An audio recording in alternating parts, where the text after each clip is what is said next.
మనసుతో పరిపూర్ణాత్మతో పూర్ణ బలముతో ఆరాధించేదా.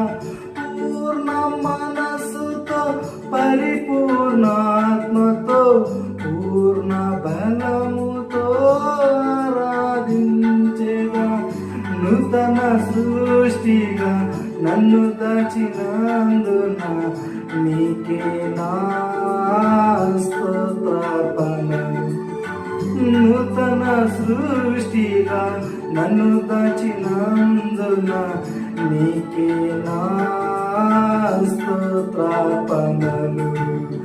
నా యేసయ్యా నీ దివ్య ప్రేమలో నా జీవితం పరిమళించే. నా యేసయ్యా